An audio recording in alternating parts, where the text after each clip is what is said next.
আমরা আজকে একটা গুরুত্বপূর্ণ বিষয় নিয়ে কথা বলার চেষ্টা করছি, যেটা আমি মনে করি যে আপনাদের জীবনের সাথে, জীবনের লক্ষ্য উদ্দেশ্যের সাথে এবং সামনের দিনগুলোতে আপনাদের দিন এবং আখেরাত গোছানোর জন্যে সহায়ক হবে ইনশাআল্লাহ আযজা ওয়া জাল।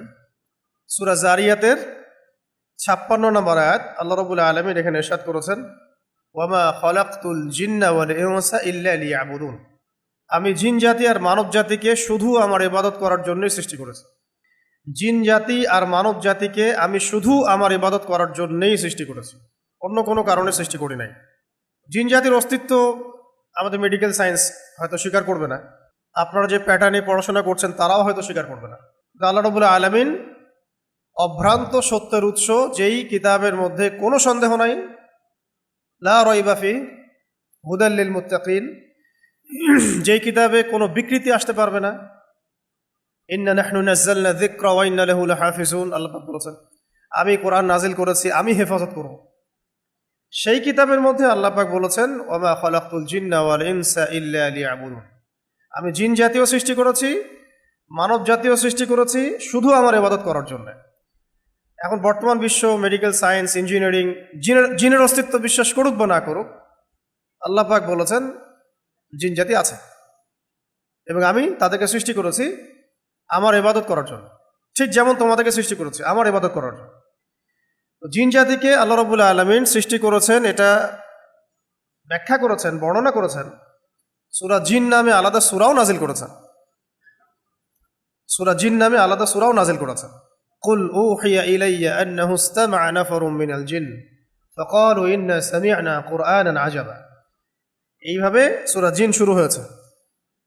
রাসূলুল্লাহ সাল্লাল্লাহু আলাইহি ওয়াসাল্লাম তায়েফ থেকে যখন ফিরে আসছিলেন, তায়েফবাসী তাকে কি কষ্ট দিয়েছে এটা তো আপনারা জানেনই, আমি আশা করি আপনারা জানেন, যদিও সিলেবাসে নাই, তারপর আপনারা জানেন।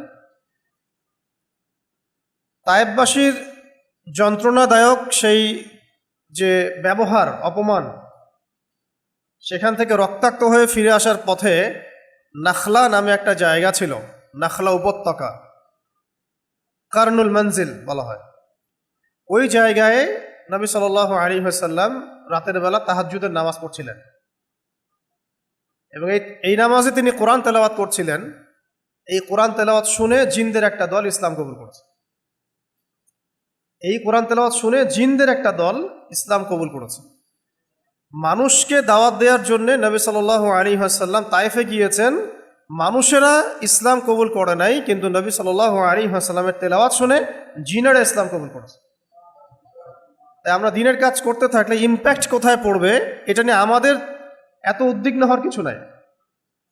দাওয়াতের মেহনত চলতে থাকবে, ইম্প্যাক্ট যেখানে ফেলানোর সেখানে আল্লাহ পাক ফেলবেন। হয়তো আপনি যাদেরকে নিয়ে আশা করছেন তারা আপনার কথা শুনবে না বা আপনাকে ভুলও বুঝতে পারে। এমন হতে পারে অন্য কোনো জাতি, অন্য কোনো কওম, অন্য কোনো দেশ, অন্য কোনো রাষ্ট্র আপনার দাওয়াত কবুল করেছে। ঠিক যেমন মক্কায় 13 বছর দাওয়াত দেওয়া হলো, মক্কায় 13 বছর ইসলামের দাওয়াত দেওয়া হলো। প্রথম দিকে মক্কাবাসীর আচরণ কি ছিল আপনারা তো জানেন। আবার সেখান থেকে আবু বকর, ওমর, ওসমান, আলী, তাদের মতো সাহাবীও তৈরি হয়েছেন। কিন্তু ইসলামী রাষ্ট্র কায়েম হলো প্রথমে গিয়ে মদিনায়। কোথায়? মদিনায়। 13 বছর, 13টা বছর আবু জেহেলদেরকে বোঝানো হলো ইসলাম সম্পর্কে, কোরআন সম্পর্কে, শরিয়া সম্পর্কে, তারা কবুল করলো না। 3 বছর দাওয়াত দেওয়া হলো মদিনায়। 3 বছরের মধ্যে মদিনায় ইসলামী রাষ্ট্র কায়েম হলো। ইম্প্যাক্ট কোথায় পড়বে এটা নিয়ে আমাদের এত উদ্বিগ্ন হওয়ার কিছু নাই। আমাদের কাজ দাওয়াত দেয়া। মাদ্রাসা পড়ুয়া ভাইরা যদি হাকিকত বুঝতে না পারে, আল্লাহ পাক জেনারেল শিক্ষিত ভাইদেরকেও তুলে নিয়ে আসতে পারেন। জেনারেল ভাইরা যদি হাকিকত বুঝতে না পারে, আল্লাহ পাক অমুসলিমদেরকে হেদায়েত দিয়ে ইসলাম কবুল করাতে পারেন। আল্লাহ পাকের কোনো দল, জাতি, গোষ্ঠী, ব্যক্তির কোনো পরোয়া নাই। ইন তানসুরুল্লাহ ইয়ানসুরুকুম, তোমরা যদি আল্লাহকে সাহায্য করো, মানে আল্লাহর দ্বীনকে সাহায্য করো, আল্লাহ তোমাদেরকে সাহায্য করবে। ওয়া ইন তাতাওয়াল্লাউ ইস্তাবদিল কওমান গায়রাকুম, তোমরা যদি মুখ ফিরায় চলে যাও, আল্লাহ পাক প্রয়োজনে অন্য কওমকে হেদায়েত দিয়ে তোমাদের স্থলাভিষিক্ত করবেন। সুম্মা লা ইয়াকুনু আমসালাকুম, তারা তোমাদের মতো অপদার্থ হবে না। আল্লাহ পাক আমাদেরকে সৃষ্টি করেছেন, জিন জাতীয় সৃষ্টি করেছেন। আমি জিনের কথাটা কেন বললাম প্রথমে, কারণ আমরা যত পড়াশোনা করছি, এডুকেশন সিস্টেমটা স্কুল থেকে নিয়ে, কলেজ থেকে নিয়ে, বিশ্ববিদ্যালয়ে, ইঞ্জিনিয়ারিং, মেডিকেল সায়েন্স, কেউই জিনের অস্তিত্ব বিশ্বাস করে না। কারণ জিন দেখা যায় না। ফেরেশতার অস্তিত্ব বিশ্বাস করছে না, কারণ ফেরেশতা দেখা যায় না। কোনো কোনো ক্ষেত্রে তারা আল্লাহর অস্তিত্বও বিশ্বাস করছে না, কারণ আল্লাহকে দেখা যায় না। নাউযুবিল্লাহি মিন যালিক। এই প্যাটার্নটার উপরে পশ্চিমাদের আদলে বাংলাদেশেও শিক্ষা ব্যবস্থাকে প্রণয়ন করা হয়েছে, যার মধ্যে আমরা পার্ট অ্যান্ড পার্সেল হয়ে গেছি। আর আমাদের রিজিকের সোর্সকে বেঁধে দেওয়া হয়েছে এই শিক্ষার সাথে, যাতে করে আপনি you are bound to do so, আপনি এই শিক্ষা শিখতে বাধ্য, নাহলে আপনি চাকরি পাবেন না, আপনি ক্যাডার হতে পারবেন না, ভালো জব পাবেন না। তাহলে যে শিক্ষার বুনিয়াদটা হচ্ছে নাস্তিকতার উপরে, অবিশ্বাসের উপরে, কুফরের উপরে, কোরআনে আল্লাহ পাক যেটা বলছেন সেটাকেও তার অস্বীকার করতে বিন্দুমাত্র বুক কাঁপছে না। এসব কি এই যুগে চলে? এগুলো আগের যুগের কথা। এই যুগ তো সায়েন্স অ্যান্ড টেকনোলজির যুগ, এই যুগে আবার এগুলো চলে?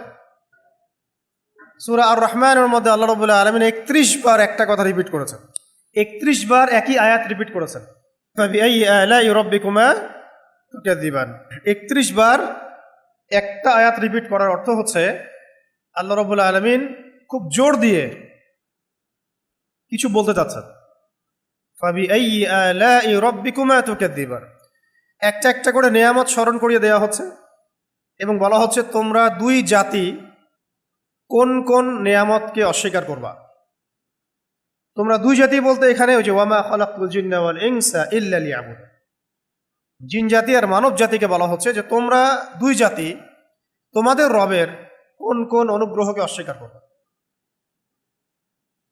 আমাদের সিস্টেম জিন স্বীকার করছে না, ফেরেশতা স্বীকার করছে না, আগেকার আসমানি কিতাব স্বীকার করছে না, আগেকার নবী রসুলকে স্বীকার করছে না, ইভেন আল্লাহ পাকের অস্তিত্বকে স্বীকার করছে না। ওই যে জনাব তারা বলেছেন যে পৃথিবীর সৃষ্টি হয়েছে বিগ ব্যাং থেকে,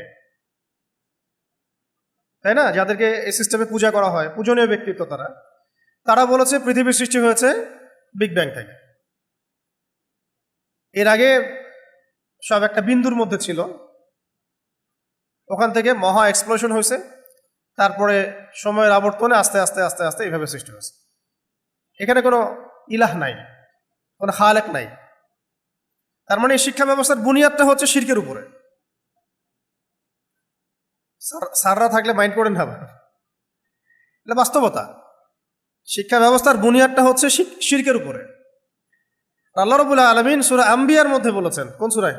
সূরা আম্বিয়ার মধ্যে আল্লাহ পাক বলেছেন আওয়ালাম ইয়ারাল্লাযীনা কাফারু, যারা কাফের তারা কি দেখে না?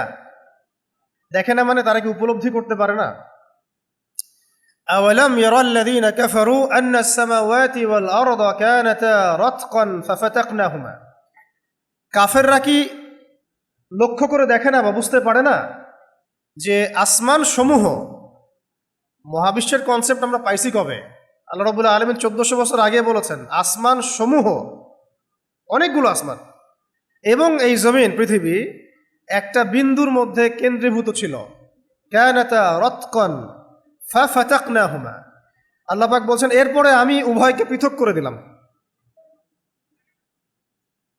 আল্লাহ বলছেন আমি পৃথক করে দিলাম। আমরা বলছিলাম যে আমাদের পুরো শিক্ষা ব্যবস্থার প্যাটার্নটা কুফর এবং শিরকের উপরে দাঁড়িয়ে আছে। এখান থেকে প্রমাণ করতে গিয়ে আমরা বিগ ব্যাং থিওরি নিয়ে কথা বলছিলাম, যে এখনকার মডার্ন সায়েন্স কি বিশ্বাস করে বিগ ব্যাং এর মধ্য দিয়ে মহাবিশ্ব সৃষ্টি হয়েছে। আর আল্লাহ রাব্বুল আলামিন সূরাতুল আম্বিয়া এর 30 নম্বর আয়াতে ইরশাদ করছেন যে আওয়ালাম ইয়ারাল্লাযীনা কাফারু, একটু আগে বললাম আওয়ালাম ইয়ারাল্লাযীনা কাফারু, কাফেররা কি লক্ষ্য করে দেখে না? আন্নাস সামাওয়াতি ওয়াল আরদা কানাতা রাতকান ফাফাতাকনাহুমা, এই মহাবিশ্ব আসমান সমূহ এবং এই জমিন একটা বিন্দুর মধ্যে কেন্দ্রীভূত ছিল, এরপরে আমি আল্লাহ এটাকে পৃথক করে দিলাম। ওয়াজআলনা মিনাল মাই কুল্লা শাইইন হাই, ওয়াজআলনা মিনাল মাই কুল্লা শাইইন হাই আফালা ইউমিনুন, এবং প্রত্যেক জীবন্ত সৃষ্টিকে, মানে যার প্রাণ আছে, প্রত্যেক জীবন্ত সৃষ্টিকে বা প্রত্যেক মাখলুককে যার প্রাণ আছে তাকে আমি সৃষ্টি করেছি পানি থেকে। কি থেকে? পানি থেকে। আফালা ইউমিনুন, তবুও কি তারা বিশ্বাস করবে না? আমাদের কোষের মূল উপাদান কি? পানি। ইভেন আমরা যারা এখন বেঁচে আছি, আমরাও সূরা তারিক অনুযায়ী আমাদের পিতামাতার মিলনের ফলে আমরা পৃথিবীতে আসছি। সূরা তারিকের মধ্যে আল্লাহ পাক এটাও বলেছেন যে মেরুদণ্ডের পিছনের কোনো একটা জায়গা থেকে সবেগে নিক্ষিপ্ত যে পানি, সেখান থেকে আমাদেরকে সৃষ্টি করা হয়েছে। অ্যাডাল্ট সবাই, আমাদের তো বোঝানোর প্রয়োজন নেই। খুব দ্রুত বেগে নিক্ষিপ্ত যে পানি, সেখান থেকে আল্লাহ পাক আমাদেরকে সৃষ্টি করেছে। তো এখন সায়েন্স বলছে অনেক কিছু মিলিয়ে যে না, এটা বিগ ব্যাং থেকে, আল্লাহ বলতে কেউ নাই। তাহলে আপনার শিক্ষার গোড়া যদি আপনি যান, সেখানে দেখছেন আপনি কি আছে? কুফর, শিরক। এর বেসিসে আপনি পড়াশোনা করছেন। আমরা ফিলোসফি পড়েছি, এখানেও কুফরের উপরে, শিরকের উপরে। মেডিকেল সায়েন্সে যান, ওখানেও দেখবেন এই জিন, ফেরেশতা, রুকিয়া, বারাকা, গায়েবের যে বিষয়গুলো আছে, এগুলোকে তারা অতটা গুরুত্ব দেন না। যারা গুরুত্ব দেন তারা হয়তো মুসলিম ডক্টর, তারা গুরুত্ব দেন, বাট অ্যাজ এ ফ্যাকাল্টি বা অ্যাজ এ ডিপার্টমেন্ট তারা কিন্তু এই বিষয়গুলোকে স্বীকার করেন না। করেন? জিন কিন্তু মানুষের উপর আসারও করতে পারে। এখন যদি জিনে আসার করা কোনো ব্যক্তি ডক্টরের কাছে গিয়ে বলে যে আমাকে জিনে আসার করছে, কোন ডক্টর আছে বলবে যে আপনার মাথা ঠিক আছে? অ্যান্টি ডিপ্রেশন একটা ওষুধ দিবে, একটা ঘুমের একটা ওষুধ দিবে, বলবে এইসব টেস্ট করে আসেন, টেস্ট করে দেখা যাবে কোনো সিরিয়াস কিছুই নাই, সব নর্মাল। বলবে যে সব তো নর্মাল, আপনি ভালো করে ঘুমান, আর যদি উদ্বিগ্নতা আসে তাহলে অ্যান্টি ডিপ্রেশন ওষুধ খান। সে জিনের অস্তিত্ব স্বীকার করলো না। তাহলে ফেরেশতার অস্তিত্ব তারা কিভাবে স্বীকার করে? এটা গায়েব। এই কারণেই ওয়েস্টার্ন ফিলোসফি যেগুলো, ওয়েস্টার্ন কালচারের ফিলোসফি যেগুলো, সেগুলোতে আল্লাহ পাকের অস্তিত্বকে স্বীকার করা হয় না। এই কারণেই, যেহেতু তারা আল্লাহকে স্বীকার করে না, তাহলে আল্লাহ রাসূলকে কিভাবে স্বীকার করবে? যারা আল্লাহকে স্বীকার করে না, যে সভ্যতা, তারা আল্লাহর পক্ষ থেকে প্রেরিত কোনো রাসূলকে কিভাবে স্বীকার করবে? এবং আল্লাহ পাকের পক্ষ থেকে আসমানে কিতাব আসছে, এটা কিভাবে তারা স্বীকার করবে? তাহলে এগুলো কোনোটাই তারা স্বীকার করে না। এই কারণেই তারা নিজেদের মতো করে তাদের ব্যক্তি জীবন, তাদের রাষ্ট্র ব্যবস্থা, তাদের অর্থনীতি, তাদের শিক্ষা, তাদের সংস্কৃতি, এগুলোকে তাদের মস্তিষ্ক প্রসূত বিদ্যা, বুদ্ধি, দর্শন, এগুলো দিয়ে সাজায়। পুরোটাই কুফরের উপরে কিন্তু। এবং পদে পদে ওরা সাফার করে। বস্তুগত কিছু উন্নয়ন হতে পারে, বাহ্যিক চোখে দেখা যায়, উঁচু উঁচু বিল্ডিং, ঠিক আছে, বড় বড় সেতু, অনেক দ্রুতগামী ট্রেন, এগুলো প্রযুক্তিগত উন্নয়ন কিছু হতে পারে, কিন্তু পরকালীন যে কনসেপ্ট, এখান থেকে তারা সম্পূর্ণ রকমের গাফেল, কাফের, মুশরিক। দেখা যায় কেউ কেউ তাদের ওখানে এই বেসিসে যারা পড়াশোনা করেন, রাজনীতি করেন, অর্থনীতি চালান, পশ্চিমা এজেন্ডার ওই বেসিসে, তারা অনেকে বলেন যে মদ পান করা খারাপ কিছু না, মানুষের ব্যক্তি স্বাধীনতা। কেউ বলে যে জিনা এটা ব্যক্তি স্বাধীনতা, ইচ্ছায় করেছে, সমস্যার কিছু নাই। অনেকেই সমকামিতাকেও প্রমোট করেন, এটা মানুষের ব্যক্তি স্বাধীনতা। এগুলোর হার ওখানে কেমন সেটা তো আমার চেয়ে আপনারা ভালো জানেন। বহু মানুষ আছে ওখানে যাদের বাবার পরিচয় কেউ জানে না। পতিতালয়গুলোকে থাকা সমাজের মধ্যে তারা এটাকে ভ্যালিড মনে করে, জরুরি মনে করে। মদের বারগুলো থাকাকে জরুরি মনে করে। ক্যাসিনো, জুয়া, এগুলোকে তারা সমাজের পার্ট মনে করে। সমকামিতাকেও মনে করে। ইভেন এখন তারা ট্রান্সজেন্ডারটাকেও জরুরি মনে করতেছে, ব্যক্তি স্বাধীনতা, মানুষ চাইলে করতে পারে। আর্টিফিশিয়াল ফুড তারা এখন জরুরি মনে করে, মানুষ খাদ্য তৈরি করবে। তারপরে পর্ন ইন্ডাস্ট্রি, এটাকে তারা ইন্ডাস্ট্রি বানায় ফেললো সারা দুনিয়ায়। ক্যাশলেস সোসাইটিকে তারা জরুরি মনে করতেছে। ইসলামিক কারেন্সিকে তারা পৃথিবী থেকে বিদায় করে দিয়েছে, কিন্তু তারা আবার ঠিকই কিন্তু গোল্ড এবং সিলভার রেস্টোর করছে তাদের বড় বড় ব্যাংকগুলোতে এবং তাদের ওই যে বিত্তশালী যারা আছে ওদের অ্যাকাউন্টসগুলোতে। আমাদেরকে কাগজের টাকা বা ইলেকট্রনিক মানি ধরিয়ে দিয়ে তারা যে এগুলোই ব্যবহার করে মানে তাদের স্বার্থ উদ্ধার করছে, ব্যাপারটা কিন্তু এমন না। তারা এগুলোকে অয়েলে কনভার্ট করে এবং গোল্ডে কনভার্ট করে, কারণ তারা জানে পৃথিবীর ফিউচারে এগুলোই হচ্ছে অ্যাসেট, সম্পদ, বাকি কোনো কিছু অ্যাসেট থাকবে না। ডিজিট কোনো অ্যাসেট না, ডিজিট কোনো অ্যাসেট হতে পারে না, এটা একটা সংখ্যা মাত্র, এর ইন্ট্রেন্সিক ভ্যালু এর মধ্যে নাই। ডিজিটের ইন্ট্রেন্সিক ভ্যালু ডিজিটের মধ্যে নাই, এটা অন্য কোথাও আছে যেটা ওরা নিয়ন্ত্রণ করে। তো আমি বলতে চাচ্ছি, যারা নাস্তিকতার আদলে চিন্তা করে, আল্লাহ দ্রোহী সভ্যতা যারা এবং আল্লাহকে অস্বীকারী সভ্যতা যারা, তারা তাদের শিক্ষা, তাদের চিন্তা, তাদের দর্শন, তাদের অর্থনীতি, তাদের রাজনীতি, তাদের প্রযুক্তি, তাদের সংস্কৃতি, তাদের বুঝ অনুযায়ী, তাদের দর্শন অনুযায়ী, তাদের গবেষণা অনুযায়ী সাজায়, এবং এখানে পদে পদে ভুল হয়। মানবতার ক্ষতিটা এখান থেকেই হয়, কারণ মানুষের জন্য কোনটা কল্যাণকর আর কোনটা অকল্যাণকর, কতটুকু কল্যাণকর কতটুকু অকল্যাণকর, কোনটা ভালো কোনটা খারাপ, কোনটা ন্যায় কোনটা অন্যায়, কোনটা জায়েজ কোনটা না জায়েজ, কোনটা জুলুম কোনটা ইনসাফ, এগুলোর মানদণ্ড দিবেন মানুষের সৃষ্টিকর্তা, যাকে আমরা বলি আল্লাহ। আল্লাহু রব্বি লা উশরিকু বিহি শাইআ, আল্লাহ আমাদের রব, আমরা তার সাথে কাউকে শরীক করি না। এই কনসেপ্টটি যাদের নাই, তারা সবসময় এইভাবেই পদে পদে নিজেদের মস্তিষ্ক প্রসূত বিদ্যা বুদ্ধি দর্শন দিয়ে চলতে চেষ্টা করে। শুধু তাই না, তারা যে চলতে চেষ্টা করে এমনই না, বরং তারা এগুলোর সাথে ম্যাসিভ একটা সাম্রাজ্যবাদী শক্তিতে রূপান্তরিত হয়েছে, যাদের কাছে মিডিয়া, প্রযুক্তি, অস্ত্রশস্ত্র, সামরিক বাহিনী খুবই উঁচু স্তরের, শক্তিশালী, এবং এর বলে, এর পেশি শক্তিতেই তারা সারা দুনিয়াকে কলোনাইজ করতে চায় এবং করেছেও। ইতিহাস পড়লে আপনারা দেখবেন, ফ্রান্স করেছে, জার্মান করেছে, ব্রিটিশরা করেছে, আমেরিকাও করছে, সামনে করবে ইসরায়েল। সামনে করবে কে? ইসরায়েল। এই যে কলোনাইজ করার যে তাদের যে একটা বিশ্ব শাসন করার যে একটা দুরভিসন্ধি, এটা আবার তাদের নিজেদের পক্ষ থেকে না, এটা আবার আরেকটা ক্যারেক্টারের পক্ষ থেকে, যেই ক্যারেক্টার এখনো সমাজে আত্মপ্রকাশ করে নাই।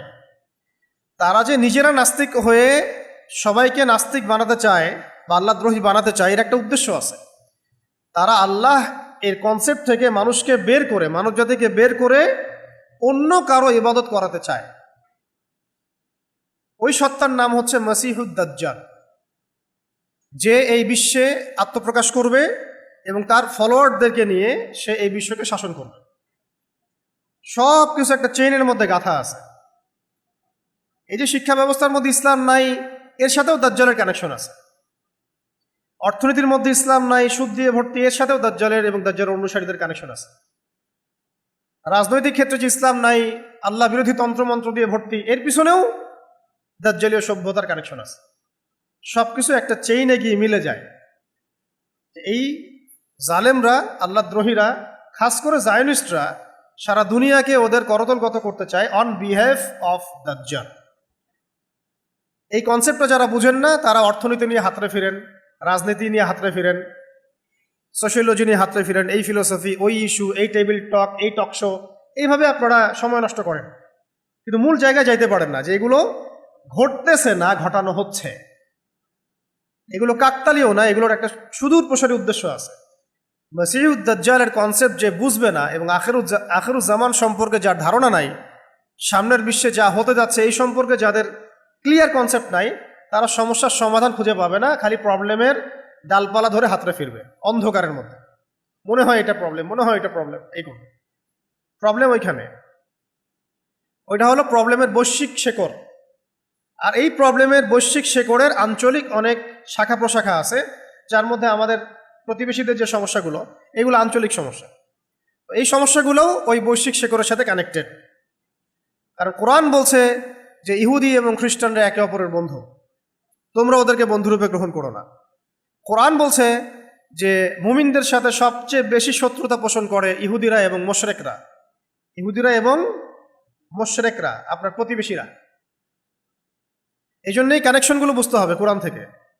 আল্লাহ পাক এক অভ্রান্ত সত্যের উৎস দিয়েছেন আমাদের সামনে, আল কোরআন, এবং এর একটা চমৎকার ব্যাখ্যা আল্লাহ পাক দিয়েছেন হাদিস, সুন্নাহ।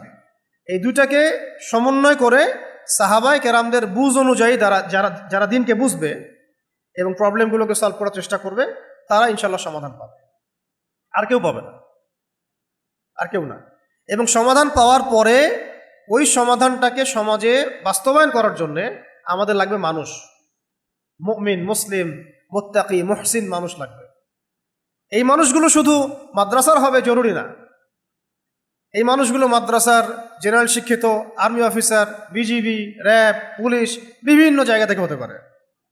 আল্লাহ পাক দেখবেন কলব, কার হৃদয়ের মধ্যে কতটুকু ইখলাস আছে।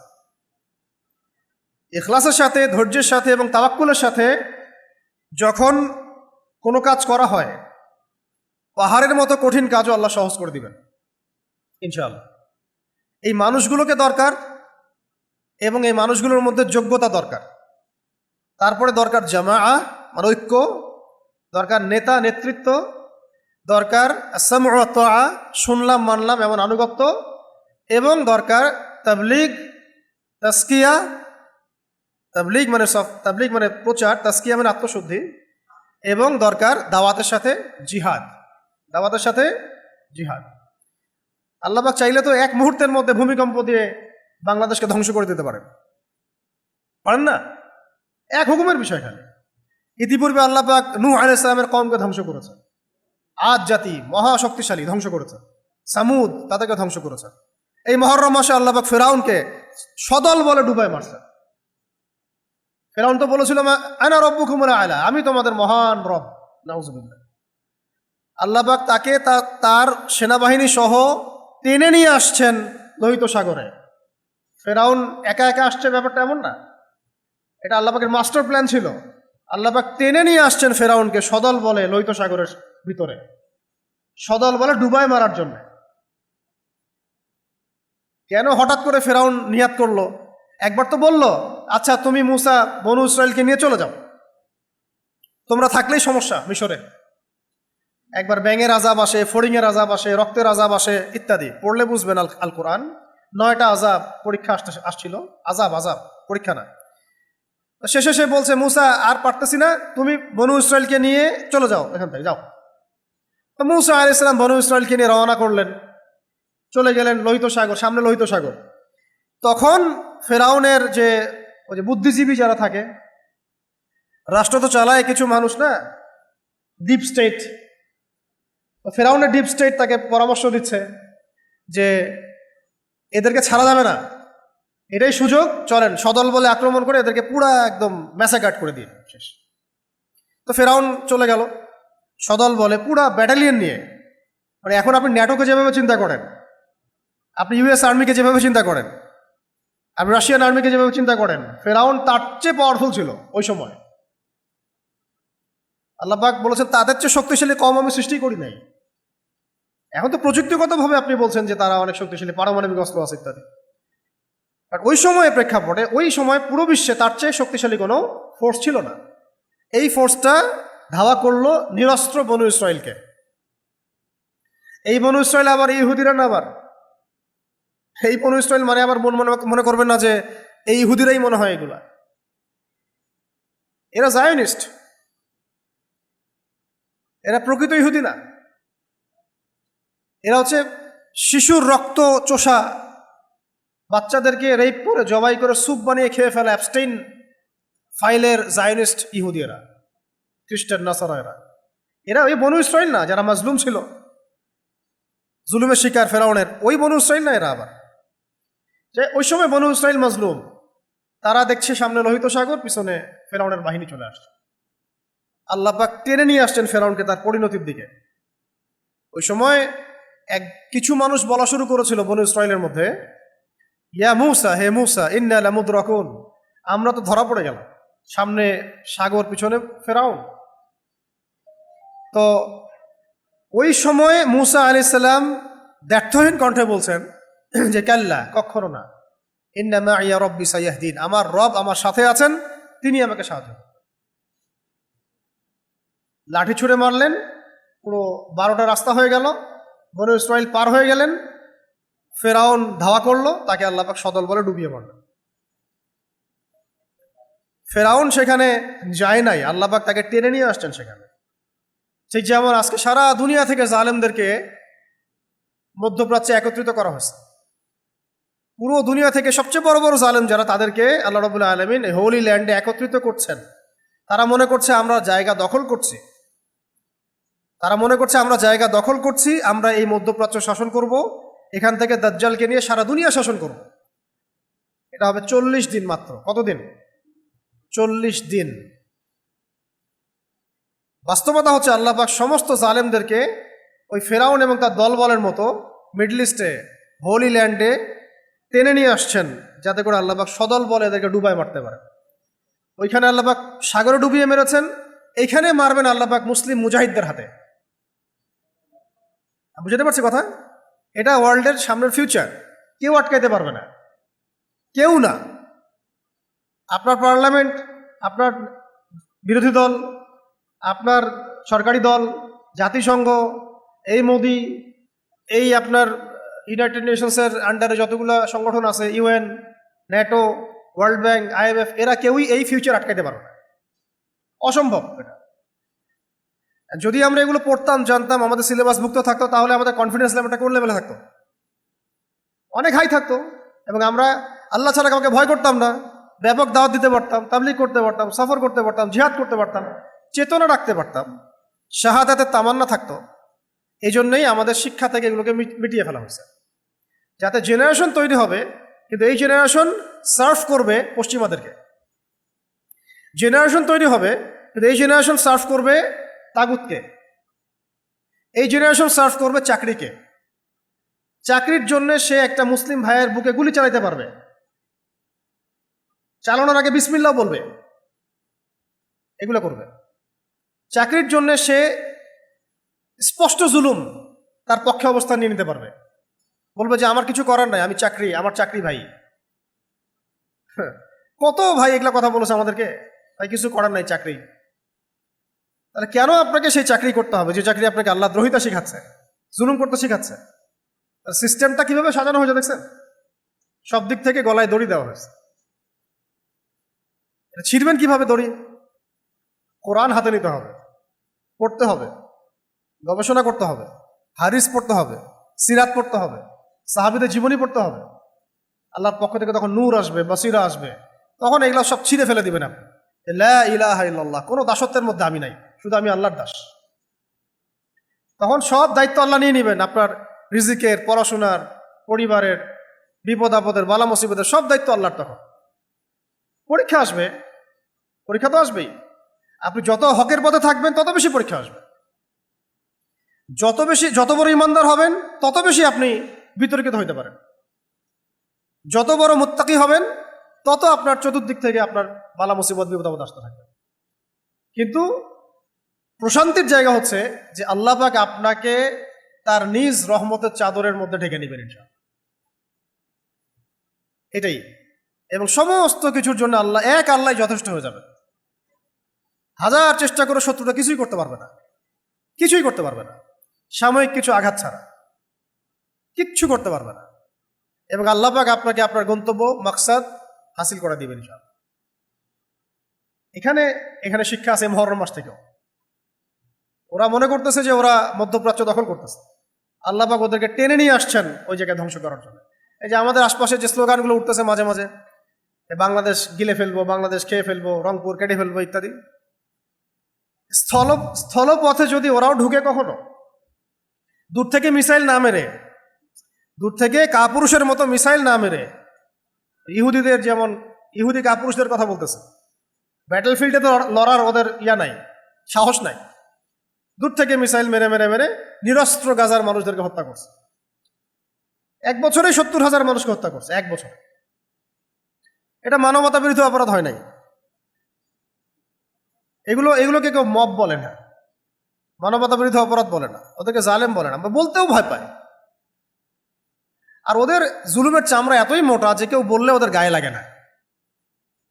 আমি তো বললাম, এরা ছোট ছোট মেয়েদেরকে রেপ করে পিস পিস করে কেটে স্যুপ বানায় খেয়ে ফেলা যাবে।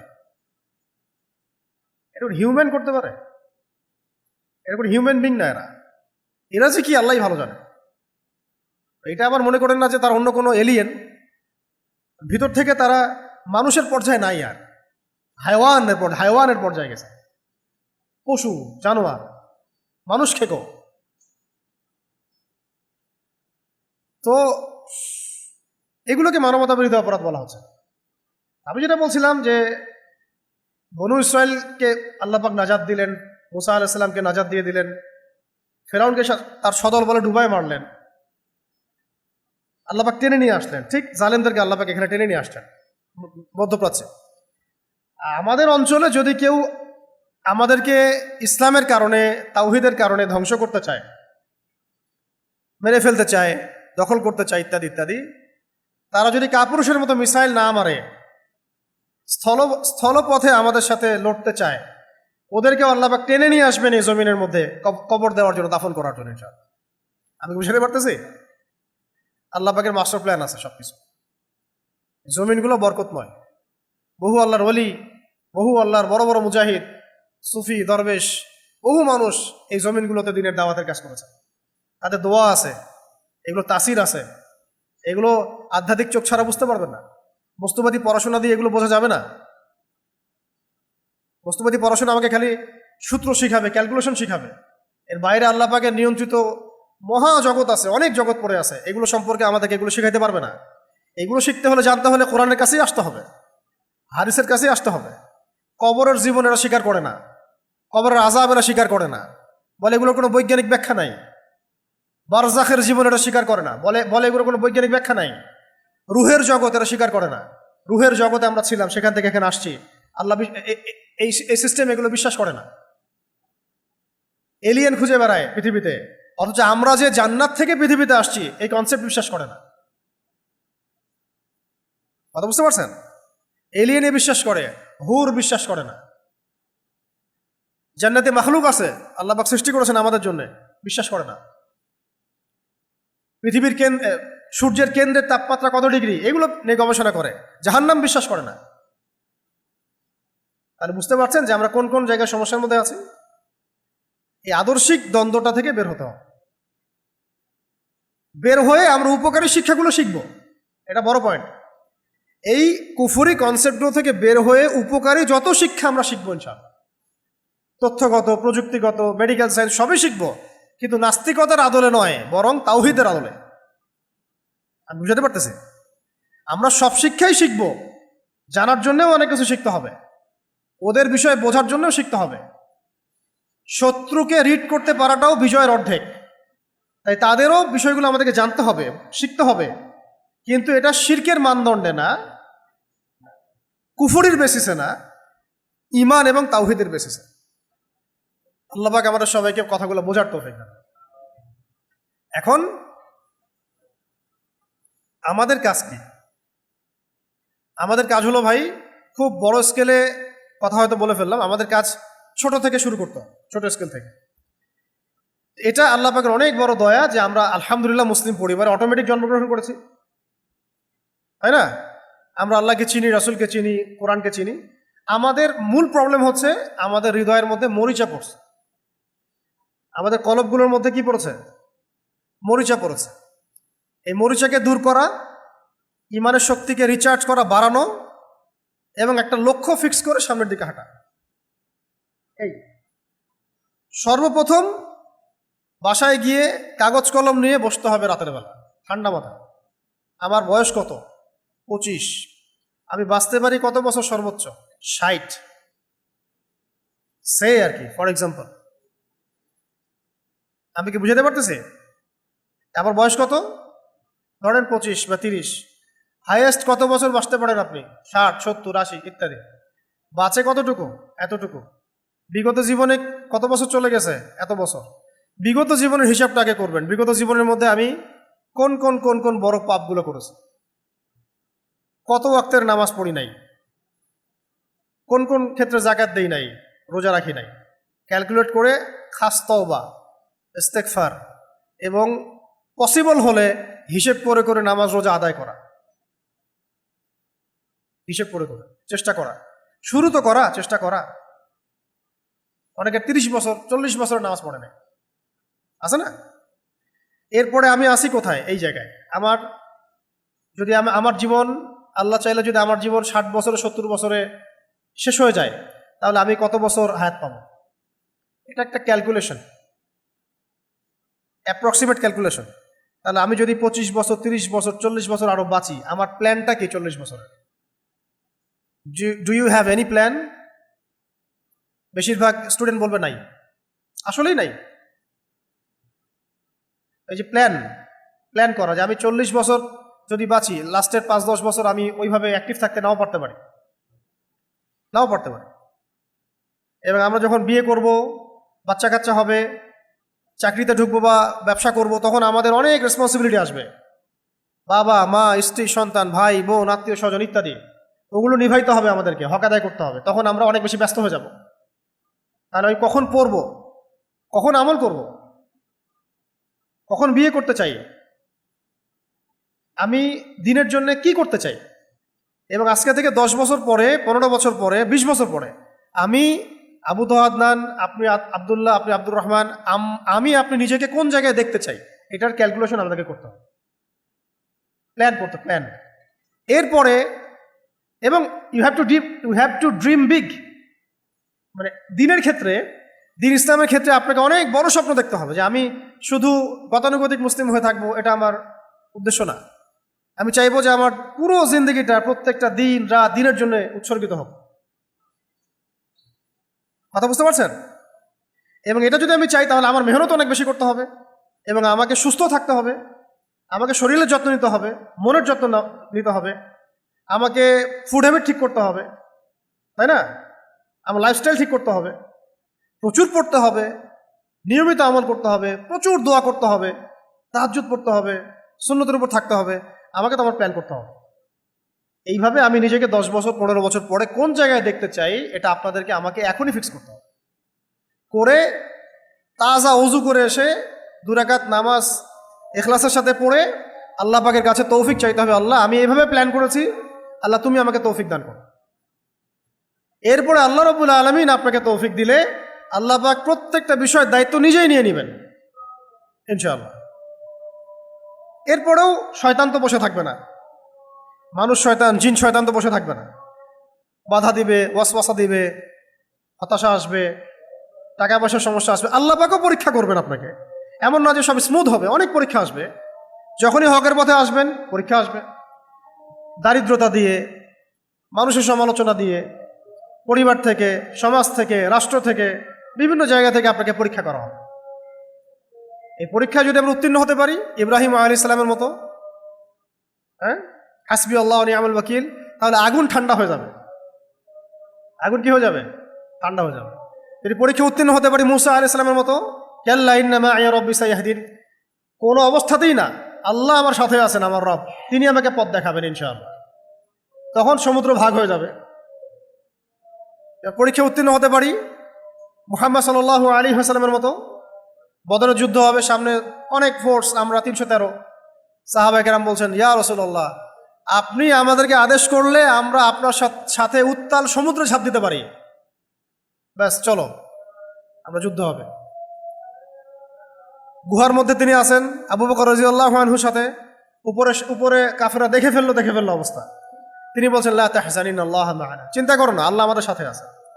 এইভাবে উত্তীর্ণ হতে পারলে ওই যে 60 বছর পরে, 70 বছর পরে আমি নিজেকে যেখানে দেখতে চাচ্ছি, ওই গন্তব্য আল্লাহ পাক হাসিল করাই দিবেন ইনশাআল্লাহ।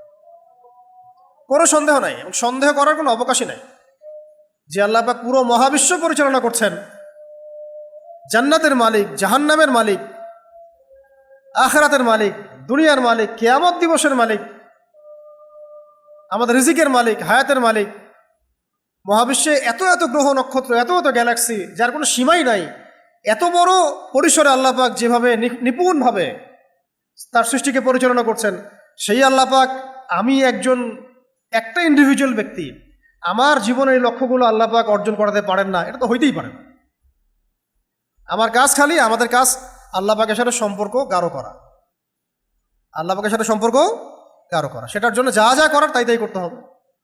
পড়াশোনা, নামাজ, ইবাদত বন্দেগী, নফল রোজা, রোজা, হজ, ওমরা, যাকাত, সাদাকা, যত আমলের মাধ্যমে, দোয়ার মাধ্যমে, তওবার মাধ্যমে, ইস্তেগফারের মাধ্যমে, মুজাহাদার মাধ্যমে, দাওয়াতের মাধ্যমে, তাবলীগের মাধ্যমে, দ্বীনের খেদমতের মাধ্যমে, এবং নিয়াত রাখা যে জিহাদের সুযোগ আসলে জিহাদের মাধ্যমেও প্রয়োজনে নিজের জান মাল বিসর্জন দিয়ে হলেও আমাকে আল্লাহর সামনে প্রমাণ করতে হবে যে হ্যাঁ আমি আল্লাহর বান্দা।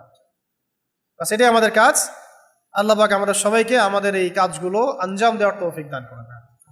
খাস করে আমি যা বললাম তার উপরে আল্লাহ পাক আমাকে সবার আগে আমল করার তৌফিক দান করেন, এবং যারা যারা আলোচনা শুনেছেন এবং শুনবেন সবাইকে আল্লাহ পাক আমল করার তৌফিক দান করেন। খাস করে আমাদের তরুণ ভাই এবং তরুণী বোনদেরকে আল্লাহ পাক যেন দিনের জন্য কবুল করেন। আগামীর বাংলাদেশের ফিউচার আপনাদের উপর ডিপেন্ড করতেছে মানে অনেকাংশে ডিপেন্ড করতেছে। ফলাফল কার হাতে? আমরা যদি ইনসাফ করি আমাদের হাতে বিজয় আসবে, ইনসাফ না করতে পারি আল্লাহর সাথে, বিজয় তো বহুত দূরের কথা, কাফেরদের একটা মায়েরও আমাদের গর্দান মিস করবে না, এটা জেনে রাখেন। আমরা যদি ঠিক না হয়ে যাই, ভালো না হয়ে যাই, লাইনে না আসি, কাফেরদের একটা মায়েরও মাটিতে পড়বে না। তারা প্রস্তুত, তারা প্রিপেয়ার্ড। আমরা কি প্রস্তুত? আমরা অনেকাংশেই প্রস্তুত না। আল্লাহ পাক আমরা সবাইকে প্রস্তুতি গ্রহণ করার তৌফিক দান করেন।